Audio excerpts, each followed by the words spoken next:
Well, anytime you play a good football team, you can't go out and spot them the way we spotted them. We came out and threw an interception for a touch from the second player, and came back the next series. We shanked a punt, and in the third series, we came back and put one on the ground.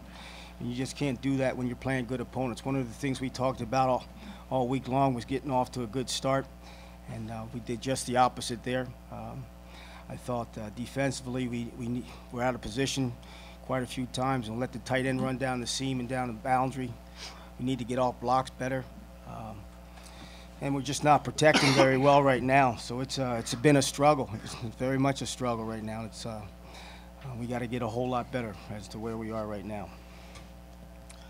Well, I don't know exactly, but just talking to their staff, there was sometimes if he was running down the seam, the linebacker didn't get enough depth to the boundary. They were running a sail route and pushing out with number one, and the tight end was number two, and we weren't getting to the flat. Will linebacker or one of the linebackers need to expand to the flat.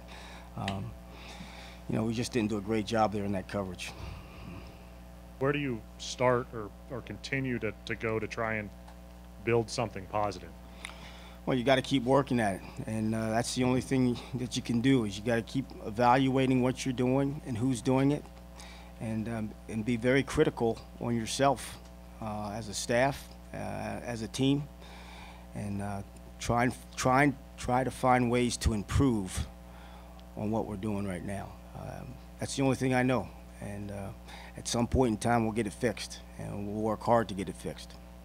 What are all the issues? Well, there's a lot of issues. The exchange issue that we had, that should never happen. That should absolutely never happen. That one exchange that we put on the ground. Obviously, we have some protection issues that we need to take care of, and then we got to do a much better job of beating man-to-man coverage, and that's not where we are right now.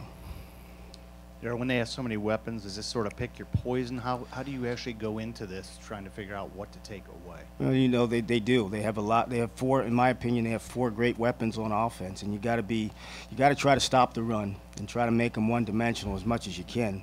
But when you don't stop the run, then it opens up their whole playbook. Their wideouts are good. Their quarterback's obviously good, and Carlos is a very good player for them. Got 4 games left. How do you keep it from weighing you guys down and staying positive? Well, it's just like a win. You gotta